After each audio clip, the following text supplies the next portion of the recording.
sa malamig. Nakuha pa kami malunggay. Ang malunggay ni Ninita. Parang sulong ko yung problema ng buong mundo. Oops! So, ayun na mga kamangyan. Nandito ngayon kami sa bukid. Yan. So, si tatay habang nag-water pump, naglagay siya ng patanga sa bukid. Naglagay siya ng patanga doon sa inapag-water paman. At baka daw may mahuli dahil ngayon ay mahal kita. Ay, sorry. Mahal ang mga bilihin. Mahal ang isda. Ang init! At wala na pating maibili mga naman. So, ayan, kasama natin si Ate May. Ayan, siya si tatay. Ayun. Ereho ay magkapatid. Ano? So, ayan mga kamangyan. Ito yung water pump. Kaya nag-water pump. Yung tubig sa sapa, inakuha ng hose.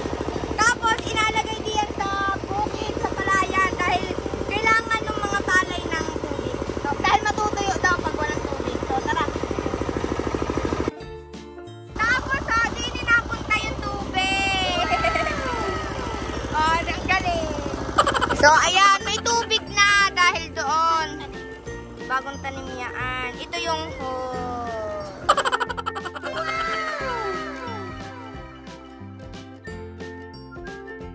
So, ayan, sirit-sirit. Tapos, pag bigla kang nauhaw, mainom ka. Charot. Hindi, dahil galing ka rin sa sapa. Madumi. So, ayan mga kamangyan. Tag-init ngayon, kaya kailangan na may water pump. Palagyan din rin ng tubig. Pero, kapag ulanin naman, ay syempre hindi na kailangan. Yan, kaya mahirap daw ang magbubukid. Nagareklamo si paring B. So, ito yung dulo nung sa water pump. Ayan. Ngayon, pandawin na natin yung sa patanga.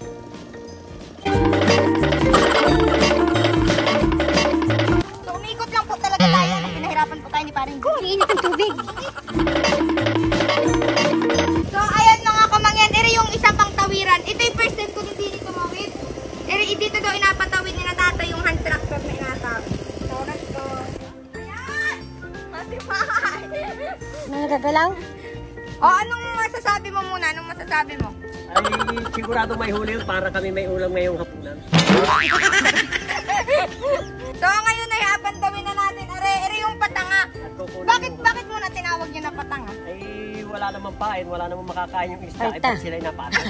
Oo nga, pero sa iba ang tawag yata dun ay pabobo, mga gayon. Ay, di pa Nung unang banggit ko noon, nung panghuli ay, bobo nga wait eh. lang. Nung unang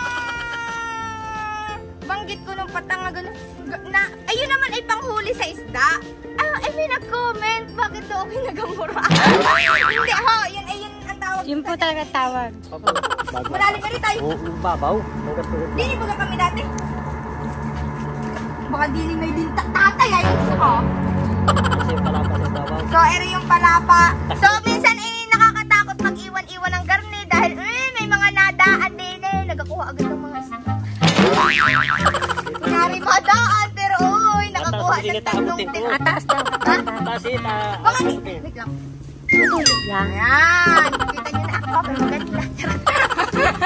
Sana lang may huli. So, ayan. Chan-charan. Wala nagalaw. So, ere ay kailan ba iniwan? kaninang tanghali. So, ere kaninang tanghali lang ang oras na ngayon ay? Alas 4:30. So, alas 4. Pamamanda. Tingnan na natin. Oh, bro. Pero sana may yun. Wait lang. Ay. Wait lang. Ang lagi ko kong kasama pag mga nag-isda din sa Sapa ay si Kuya Bunjeng kasi ay nasa Marikina. So ngayon si Ate Maylin at si Tati. Tantaran. Tapos may mga ano na yun. Tandalo ba? Dahan-dahan. Ay, walang huli. Yan! Huli! Bilis eh! Bilis eh! Harap sa inyo. Harap sa inyo.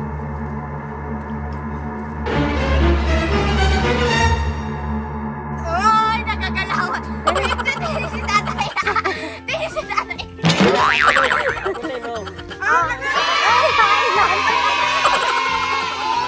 4, 5, 6, 7 lamang tatay! Baka may kumandaw. Ay. So ayan, medyo maliliit. Ay, parang ganito yung nahuli namin sa ano? Saan? Sa daan. Ay, ilaglag mo dyan, nadakunin ko. Yan.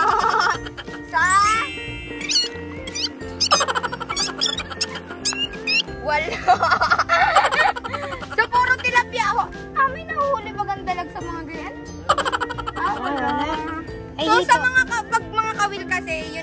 mga pain, na bulate, na ulo-ulo, may nakukuha ng mga dala, ganyan, mga Ja- ito. So, sa ganito, madalas puro tilapia lamang. So, patayin na yung water pump namin gabi. So, alagay ulit ni tatay yung yung patanga doon. Go, paring John! Woo! Para may pang-ulam at matuwa si Maring Lorde.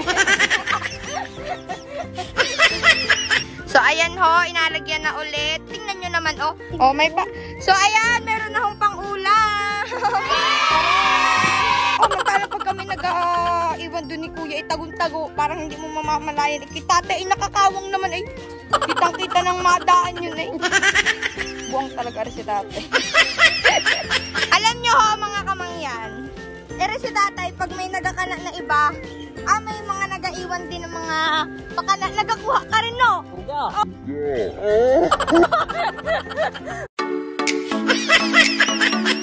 So, hello ho, mga kamangyan, hindi ni kami sa looban at kami ho ay nag-aayos na rin figure yun. Tayo, isang hi. So, ayan, hindi po siya masyadong sirahan. Wala niya, parang konti lang. Ayun. So, ano daw ang gagamitin? Wag daw yung kabila. So, yan. Hindi ko alam paano agawin. Ay, ayan ang agawin din sa kabila. Walang sagot! Anong gagawin, paring John? Let's go! Bakit kasi hindi pa ako nito pag-boyfriendin para yung katulong niya dito yun? Oh, go! Wait, ang hirap. Charot. Parang sulong ko yung problema ng buong mundo. Wait lang kasi. Oh, go.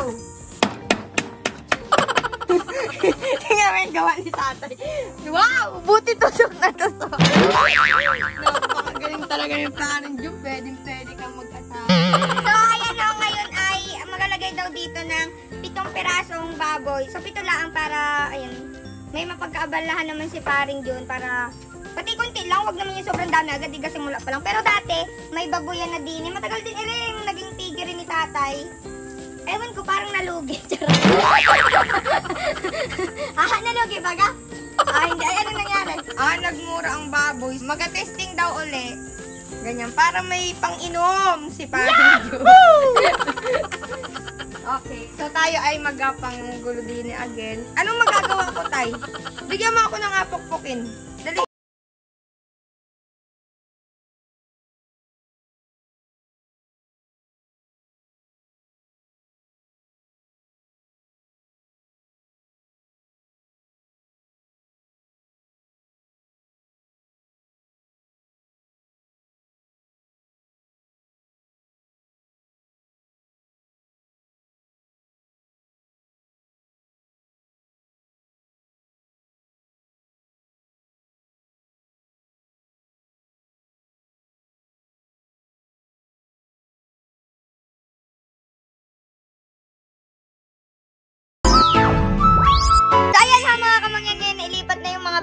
Sabi ko kay tatay na hintayin ako sa paglipat. Hindi na ako hinintay. Ay, tanghali na. So, ngayon ho, ay masama tayo kay tatay. Apakainin daw rin mga biik na rin. So, tara! So, ayan ho, tayo ho ay mag-aigib ngayon ng panglinis at pangpainom sa baboy. Tara! So, dini ho yung balon. So, minsan pwede ka dito mag-wish. Magtapon ka ng piso. Wow. Wishing, ano nga yun? Wishing well? Ha? So, dito wala naman masyadong bomba dito sa looban. Puro mga balon kasi maganda naman yung tubig eh. So, pero hindi sila dito nakuha ng inumin ha. Napunta pa sila dun sa labasan. Nakuha sila ng tubig dun sa mga bomba. So, let's go!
nakabenta na yan. Ngayon, mahirap ngayon bumili ng baboy.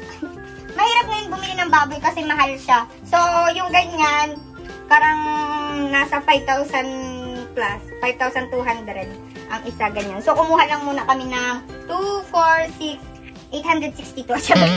So, nag-start lang ulit. So, nagkuha lang muna kami ng 7 para try lang ulit. Kasi dati pa naman nagbababoy. So, ngayon, nag-try ulit si tatay na yan, magbaboy-baboy diyan. So, atingnan natin kung ano yung magiging resulta. Ha? Nakuha pa kami malunggay! Lula! Samahan niyo ako. Pahingi daw malunggay. Nakuha kami ng malunggay. Oh, bakit kumuha? Ay, syempre, baka ikaw ay magalit. Baka... So, okay lamang na yung buong mga residente ng Barangay Bayuin sa'yo manghingi ng malunggay. Oh, no! So, ayan, mababa lang naman. Pwedeng kunin. Ang malunggay ni Ninita. Sabi, 2 laylay lang daw. So, ayan mga kamangyan, maganda dito sa looban dahil si Nanay Nini masipag magtanim yan. Tingnan nyo, may mga gabi-gabi din eh. Ayan. So, dati din, si Kuya Umpong, mahilig yung magtanim ng gabi, tapos abenta. So, ang tingin namin sa kanya, parang sobrang yaman lang niya kasi may pera-pera siya. Ganyan. Hindi ko lang alam kung magkano yung bentahan dati. Tapos, syempre, dahil ako'y mukhang pera. So, nainggit ako, nagtanim din ako. Alam mo kung saan ako nagtanim. Nagtanim ako sa may CR. So, after ilang days, namatay. Syempre, hindi nasisinaga ng araw. So, ayan, manghihingi ho tayo ng kalamansi dahil ang dami. Ababa ko na. Char, market pa? Nakuha tayo ng kalamansi! Ubusin natin to, tapos abenta natin sa bayan. Oh, baka mahulog ako sa'yo. Yahoo! Tama na, isa laang.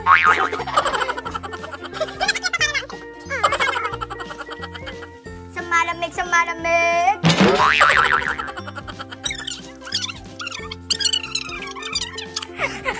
Yung ayaw ako mahirapan ni Nanay Nini manguha. Tingnan mo yung ginawa.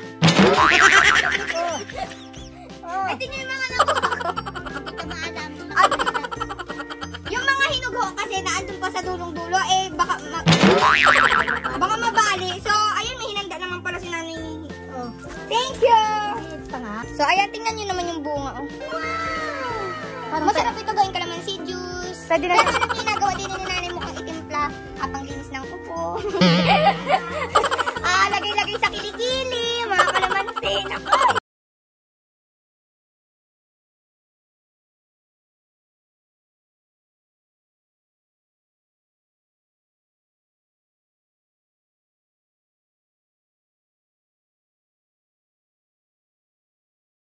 Saludo ako sa mga ganitong mga nag-business ng mga baboy-baboy, mga manok, ganyan. Kasi mahirap talaga, syempre. Kailangan mo talagang alagaan, ganyan. Kailangan mo talagang mag-take ng risk. Kasi yung ganyan, hindi mo naman masasabi na ngayon laging mahal ang benta, ganyan. Mali mo ngayon mahal ka, tapos aiwan ka rin pala. Yahoo! Hindi mo na ito. Wala na pagdaanan. Hindi, diga mahal ngayon yung baboy. So, hindi natin masasabi na after 3 months, mahal pa rin.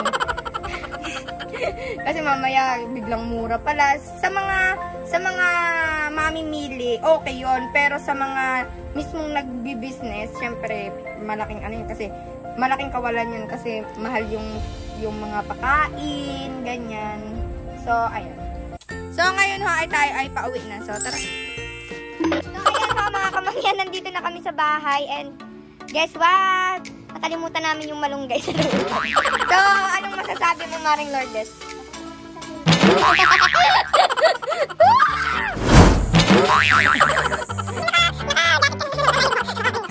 Hindi man. Okay, maganda. Hindi, makinig. Ari.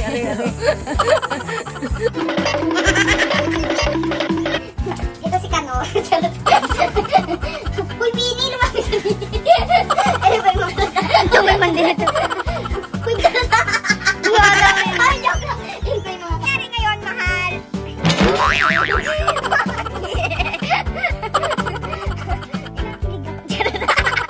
Kunyari mo na kasi. Hindi,